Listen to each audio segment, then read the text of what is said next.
రాష్ట్రానికి రాజధాని త్వరలో వస్తుంది. ఇంకా ఒక్క అడుగు దూరంలో అమరావతి ఎదురు చూస్తుంది. చంద్రబాబు గారితో పాటు అప్పటి నుంచి కూడా ఎంతో తీవ్రంగా కృషి చేస్తున్నటువంటి నారాయణ గారి కృషితోటి అమరావతి రాజధాని ఆంధ్ర రాష్ట్రానికి రావడం అనేది ఎంతో గొప్ప విషయం. ఈ నేపథ్యంలో ఇంకా రాష్ట్రపతి గారి అనుమతి మాత్రమే పెండింగ్ ఉందనేది ఇప్పుడు ప్రస్తుతం మనకున్నటువంటి విషయం. దీనికోసం ఎంతో కృషి చేసినటువంటి నారాయణ గారిని అడిగి అసలు దీని వెనక ఉన్నటువంటి కృషి ఎలా ఉందనేది తెలుసుకున్నాం. సార్, అమరావతి అనేది ఆంధ్ర రాష్ట్రానికి ఎంతో గొప్ప విషయం. రాష్ట్రం విడిపోయిన తర్వాత తీవ్రమైన ఆర్థిక లోటు ఉన్నప్పటికీ కూడా రాష్ట్రాన్ని చాలా చక్కగా రన్ చేసినటువంటి చంద్రబాబు నాయుడు గారు, అలాగే అమరావతి ఏర్పాటు కోసం మీరు కృషి చేసిన తీరు చాలా గొప్పది. ఈ నేపథ్యంలో త్వరలో అమరావతి రాబోతుంది అనేది శాశ్వతమైనటువంటి జీవో వచ్చే అవకాశం ఉందనేది మనకు తెలుస్తుంది. రాష్ట్రపతి గారి ఆమోదం మాత్రమే ఇప్పుడు పెండింగ్ ఉందని తెలుస్తుంది. దీని మీద మీరు ఏం చెప్పబోతున్నారు? అంటే అమరావతి క్యాపిటల్ సిటీ ఏదైతే అనుకున్నామో అది 2014-19లో గవర్నర్ ముఖ్యమంత్రి గారు గుంటూరు, కృష్ణా ఈ 2 జిల్లాల మధ్య అని చెప్పడం జరిగింది. దాని మీద అసెంబ్లీలో ప్రకటన చేశారు ఎక్కడ అమరావతి అని. ఆ రోజు ఉన్న ప్రతిపక్ష నాయకుడు జగన్మోహన్ రెడ్డి గారు చాలా క్లియర్గా గుంటూరు, కృష్ణా మధ్య అమరావతి క్యాపిటల్ సిటీకి మేము యాక్సెప్ట్ చేస్తున్నాం, 30,000 ఎకరాలు కూడా కావాలని ఆయనే అసెంబ్లీ సాక్షిగా అసెంబ్లీలో చెప్పాడు. సరే, దాని ప్రకారం ఏంటంటే ప్రభుత్వం వెంటనే అక్కడ ల్యాండ్ పూలింగ్లో ల్యాండ్ తీసుకున్నాం. ల్యాండ్ కూడా ఎలా తీసుకున్నాం, గవర్నర్ ముఖ్యమంత్రి గారు ఒక పిలుపిచ్చారు, క్యాపిటల్ సిటీ కడతాం, మీరు ల్యాండ్ పూలింగ్ ఇవ్వండి, మీ ల్యాండ్ మీకు ప్లాట్లలో తిరిగి ఇస్తాం, డెవలప్ చేసి మీ ల్యాండ్ విలువ ఎన్నో రెట్లు పెరుగుతుందని చెప్పారు. దాని మీద ముఖ్యమంత్రి గారి మీద నమ్మకంతో రైతు సోదరులు కేవలం 58 రోజుల్లో, అంటే 2015 జనవరి 1 నోటిఫికేషన్ ఇస్తే 2015 ఫిబ్రవరి 28వ తేదీకి అర్ధరాత్రికి 58,000 ఎకరాలు యాక్చువల్గా ఇవ్వటం జరిగింది. అంటే ఒక్కటి కూడా ఇక్కడ ఒక్క లిటిగేషన్ లేకుండా, ఇక్కడ ఇంపార్టెంట్ ఏంటంటే ఒక్క లిటిగేషన్ లేకుండా ప్రపంచంలో రికార్డు. అయితే వెంటనే టెండర్లు పిలిచి వర్క్ స్టార్ట్ చేసాం, ఎంతో వేగవంతంగా జరుగుతుంది. 2019లో దురదృష్టవశాత్తు ప్రభుత్వం మారిన తర్వాత ఆయన అసెంబ్లీలో చెప్పిన మాటను మర్చిపోయి ప్రజలకి 3 రాజులను తీసుకొచ్చి 3 ముక్కలు ఆటాడాడు. ఈ 3 ముక్కలు ఆటాడటంలో అక్కడ రైతులు ఎవరైతే ఉన్నారో రైతు సోదరులు చాలా ఇబ్బందులు పెట్టారు. మహిళలను అయితే బూట్కాలతో కొట్టారు, కేసులు పెట్టారు, కోర్టులకు ఇచ్చారు. అంతేకాదండి, వాళ్ళు యాక్చువల్గా పాదయాత్ర చేస్తుంటే అది అడ్డుకున్నారు. ఆఖరికి పాదయాత్ర చేస్తూ రాత్రులు ఎక్కడ స్టే చేస్తే అక్కడ వాళ్ళకి టాయిలెట్ ఫెసిలిటీ కూడా ల్యాండ్ చేశారు. ఇట్టా ఈరోజు కూడా కేసులు ఉన్నాయి పాపం. అలా చేస్తే ఎలక్షన్స్కి ముందు గవర్నర్ ముఖ్యమంత్రి గారు ఒక మాట చెప్పారు, ప్రభుత్వ రంగానే క్యాపిటల్ స్టార్ట్ చేస్తానని. వెంటనే క్యాపిటల్ స్టార్ట్ చేయమన్నారు.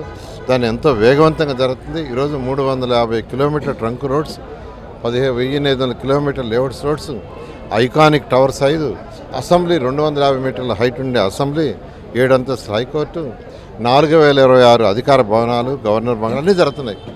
ఎంత వేగవంతంగా జరుగుతుందంటే మన రాష్ట్రంలో కాదు, పక్క రాష్ట్రాలు తమిళనాడు, కర్ణాటక, కేరళలోనే డిస్కస్ చేస్తున్నారు. ఆంధ్రప్రదేశ్లో బ్రహ్మాండంగా ఇంటర్నేషనల్ స్టాండర్డ్లో అమరావతి సిటీ జరుగుతుంది. ఇది ఓర్వలేక, అంటే వాళ్ళు ఎక్స్పెక్ట్ చేయలే. ఖజానాని ఖాళీ చేసిపోయాం, అప్పులు చేసిపోయాము, వీళ్ళేం కడతారులే ఎన్డీఏ ప్రభుత్వం వచ్చి అని. అయితే కేంద్ర ప్రభుత్వ సహాయంతో ఈరోజు ఎంతో వేగవంతంగా జరుగుతుంటే ప్రజలని కన్ఫ్యూజ్ చేయాలి అని వైసీపీలో ఒక్కొక్క నాయకుడు మాట్లాడతారు. సజ్జల మాట ఒకరోజు చెప్తాడు, జగన్మోహన్ రెడ్డి గారు ఒకసారి చెప్తారు, బొత్స గారు ఒకటి చెప్తారు, ధర్మన్ ఒకటి చెప్తారు, మళ్ళా YCP party president Jaganmohan Reddy గారు ఆయన ఒక మాట చెప్తాడు. అంటే ఒక్కొక్కరు ఒక్కొక్క మాట చెప్పి ప్రజలని కన్ఫ్యూజ్ చేసేసి భయభ్రాంతులు చేస్తూ అక్కడున్న రైతు సోదరులకి ఇంకా భయపెడుతున్నారు. దాంతో రైతు సోదరులందరూ గవర్నర్ ముఖ్యమంత్రి గారిని యాక్చువల్గా అప్రోచ్ అయ్యారు. సార్, దీన్ని పార్లమెంట్లో చట్టం చేయండి, ఎందుకంటే పోయినసారి అసెంబ్లీలో క్యాపిటల్ రీజన్ ఏదైతే ఉందో దాన్ని రిపీల్ చేశారు. రిపీల్ చేసి అసలు మొత్తం చేయడానికి ప్రయత్నిస్తే కోర్టు ఆపింది.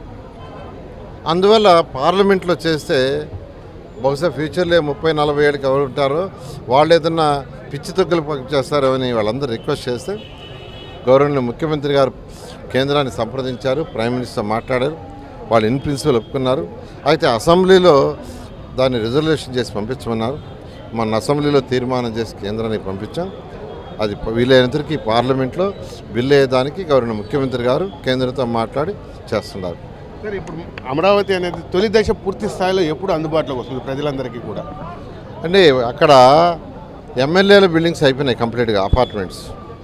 అదేవిధంగా మే నెలలో ఐఏఎస్ ఆఫీసర్లు మరియు ఎమ్మెల్సీల టవర్స్ అయిపోతున్నాయి. అదేవిధంగా గ్రూప్ 1, గ్రూప్ 2, గ్రూప్ డి అధికార భవనాలు కొన్ని అయిపోతున్నాయి. మే ఎండ్కి ఆల్మోస్ట్ 4026 మందికి యాక్చువల్ అధికారులకు ఇచ్చేస్తున్నాం. ట్రంక్ రోడ్స్ 1 yearలో అవుతాయి. లేఅవుట్స్ ఒక 2 years లోపల అయిపోతాయి. 2028 ఆగస్టు నెలకి అమరావతిలో అన్ని టవర్స్ కూడా అయిపోతాయి. గవర్నర్ ముఖ్యమంత్రి గారు శాసనసభలో కూడా చెప్పడం జరిగింది. ఆ విధంగా ఈరోజు సిఆర్డీ వర్క్ చేస్తుంది. Thank you very much sir. Amaravati అనేది ఆంధ్ర రాష్ట్రానికి సంబంధించి ఒక ప్రత్యేకమైనటువంటి గుర్తింపు. ఆంధ్ర రాష్ట్రానికి మనకు రాజధాని ఉంది అంటేనే, అదే తలుచుకుంటేనే మనకు ఒళ్ళు గగుర్చేటువంటి పరిస్థితి. 2028 నాటికి అది పూర్తి స్థాయిలో అందుబాటులోకి వస్తుంది. ప్రజలందరికీ కూడా అనుభవించే అవకాశం ఉంటుంది అనేది మంత్రి నారాయణ గారు మనకు తెలియజేస్తున్నారు.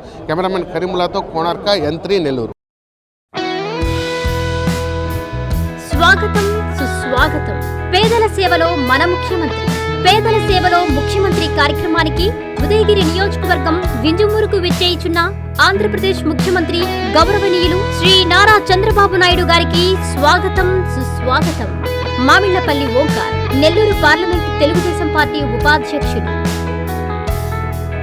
Hi Nilor, please subscribe to N3 TV.